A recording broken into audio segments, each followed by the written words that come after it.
தரணி வாழ் தமிழர்களின் இதய ஒலி தமிழன் 24.com. மின்சார கட்டணம் அதிரடி மாற்றம் இன்று முதல் நடைமுறை. முதலமைச்சர் விஜயின் பதவியேற்பு விழாவில் வெடித்த சர்ச்சை, சமூக ஊடகத்தில் அமளி துமளி.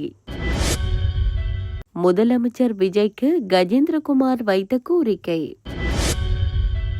நாளை பதவியேற்கும் டிவிகே எம்எல்ஏக்கள், உதயநிதி ஸ்டாலினுக்கு கிடைத்த பதவி.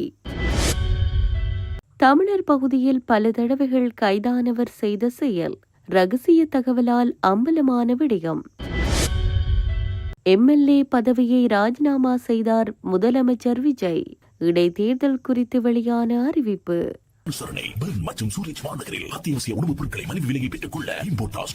தொடர்பென விரிவான செய்திகள். 2026 ஆண்டின் 2வது காலாண்டிற்கான மின்சார கட்டண திருத்தத்திற்கு இலங்கை பொது பயன்பாடுகள் ஆணைக்குழு அனுமதி வழங்கியுள்ளது. இந்த புதிய கட்டண முறைமை இன்று முதல் அமுலுக்கு வரவுள்ளது. எரிபொருள் விலை அதிகரிப்பு மற்றும் மின் உற்பத்திக்கான செலவுகள் உயர்ந்துள்ளதால் ஏற்பட்டுள்ள சுமார் 38 பில்லியன் ரூபாய் வருவாய் இழப்பை ஈடு செய்யும் வகையில் இந்த நடவடிக்கை எடுக்கப்பட்டுள்ளது. நுகர்வோர் மீதான சுமையை குறைக்கும் பொருட்டு அரசாங்கம் 15 பில்லியன் ரூபாய் மானியத்தை வழங்க இணங்கியுள்ளது. இந்த மானிய சலுகை எதிர்வரும் செப்டம்பர் 30 வரை அமுலில் இருக்கும். மாதந்தோறும் 180 அலகுகள் வரை மின்சாரத்தை பயன்படுத்தும் சாதாரண வீட்டு நுகர்வோருக்கு எவ்வித கட்டண அதிகரிப்பும் மேற்கொள்ளப்படாது எனினும் 210 அலகுகளுக்கு மேல் பயன்படுத்தும் நுகர்வோருக்கான கட்டணங்கள் பயன்பாட்டளவிற்கேற்ப அதிகரிக்கப்பட உள்ளன. இதேவேளை மத ஸ்தலங்களை பொறுத்தவரை 180 அலகுகள் வரையான பயன்பாட்டிற்கு கட்டண அதிகரிப்பிலிருந்து விலக்கு அளிக்கப்பட்டுள்ளது. அதற்கு மேற்பட்ட பயன்பாட்டு பிரிவுகளுக்கு கட்டண உயர்வு அமலாகும்.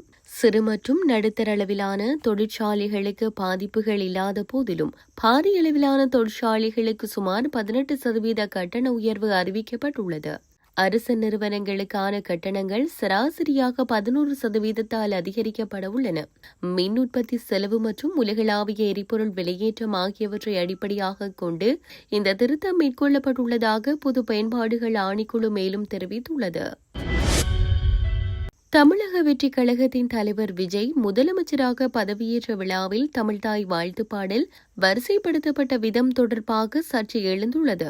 2026 தமிழ்நாடு சட்டமன்ற தேர்தலில் வெற்றி பெற்ற தமிழக வெற்றி கழகத்தின் தலைவர் விஜய் நேற்று தமிழ்நாட்டின் புதிய முதலமைச்சராக பொறுப்பேற்றுள்ளார்.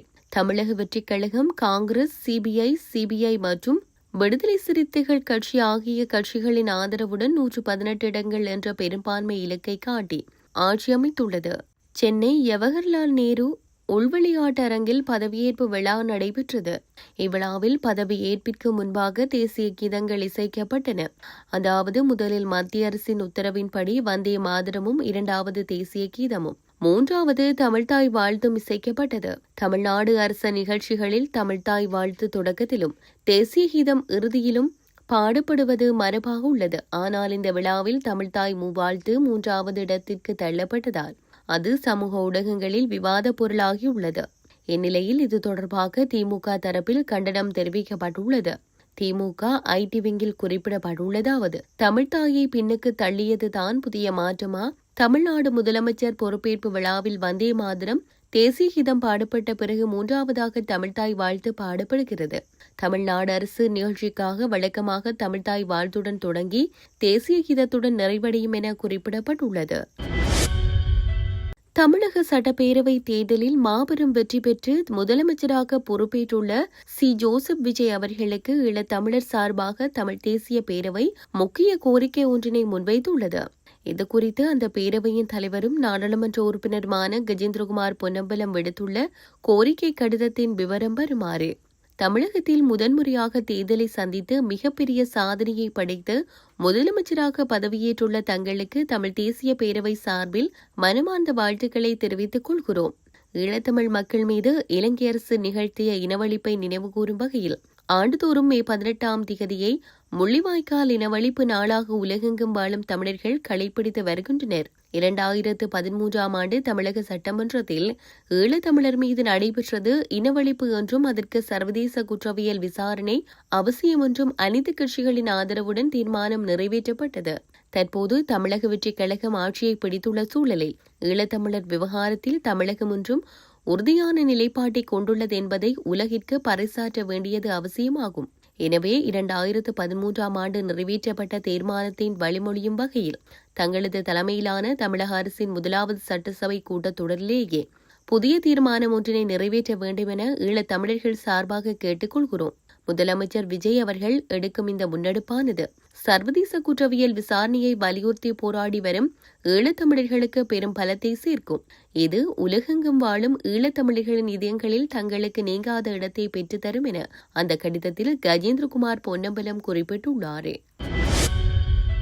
தமிழ்நாடு சட்டசபை தேர்தலில் பெரம்பூர் மற்றும் திருச்சி கிழக்கு தொகுதிகளில் தமிழக வெற்றிக்கழக தலைவர் விஜய் போட்டியிட்டார். இந்த இரு தொகுதிகளிலும் விஜய் அபார வெற்றி பெற்றார். இதையடுத்து நேற்று தமிழ்நாட்டின் முதலமைச்சராக விஜய் பொறுப்பேற்றுக் கொண்டார்.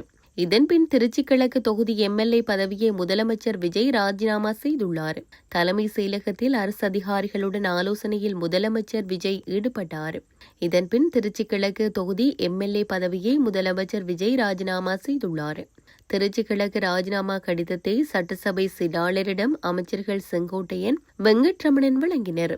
முதலமைச்சர் விஜய் திருச்சி கிழக்கு தொகுதியில் ராஜினாமா செய்துள்ளதால் விரைவில் அத்தொகுதிக்கு இடைத்தேர்தல் திகதி அறிவிக்கப்படும் என எதிர்பார்க்கப்படுகிறது.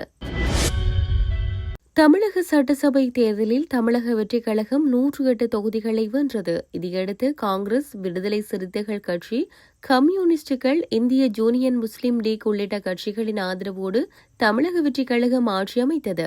அதேவேளை 59 தொகுதிகளை மட்டுமே வென்ற திமுக தேர்தலில் தோல்வியடைந்து ஆட்சியை இழந்தது. இதனிடையே தமிழக சட்டசபை இன்று கூட உள்ளது. இதில் தேர்தலில் வெற்றி பெற்ற எம்எல்ஏக்கள் பதவியேற்க உள்ளனர். இந்நிலையில் திமுக சட்டமன்ற குழு தலைவராக உதயநிதி ஸ்டாலின் தேர்ந்தெடுக்கப்பட்டுள்ளார். மேலும் துணைத் தலைவராக KN நேருவும் திமுக கொறடாவாக A.V. வேலுவும் தேர்ந்தெடுக்கப்பட்டுள்ளனர். திமுக தலைவர் MK ஸ்டாலின் தலைமையில் கடந்த 7ஆம் தேதி நடைபெற்ற திமுக எம்எல்ஏக்கள் கூட்டத்தில் இந்த முடிவு எடுக்கப்பட்டதாக திமுக தலைமை நேற்று அறிவித்துள்ளது. அக்கரைப்பற்று போலீஸ் பிரிவுக்குட்பட்ட பாலமுனை பிரதேசத்தில் ஐஸ் போதைப் பொருளுடன் ஒருவர் கைது செய்யப்பட்டுள்ளார். அக்கரைப்பற்று போலீசாருக்கு கிடைத்த ரகசிய தகவலுக்கு அமைய உப போலீஸ் பரிசோதகர் தலைமையிலான போலீஸ் குழுவினர் குறித்த பிரதேசத்திற்கு சென்று சோதனையிட்டுள்ளனர். இதன்போது சந்தேக நபரிடமிருந்து 570 மில்லிகிராம் ஐஸ் போதைப் பொருள் கைப்பற்றப்பட்டதுடன் அவர் கைது செய்யப்பட்டார். கைது செய்யப்பட்ட நபர் போதைப்பொருள் வியாபாரத்தில் ஈடுபட்டு வருபவர் என்றும் இதற்கு முன்னரும் பல தடவைகள் கைது செய்யப்பட்டு விளக்கமறையில் இருந்துள்ளவர் என்பதும் போலீசாரின் ஆரம்பகட்ட விசாரணைகள் மூலம் தெரியவந்துள்ளது. சந்தேக நபரை அக்கரைப்பற்று நீதவான் நீதிமன்றத்தில் ஆஜர்படுத்த தேவையான நடவடிக்கைகளை மேற்கொண்டுள்ளதாக போலீசார் மேலும் தெரிவித்தனர்.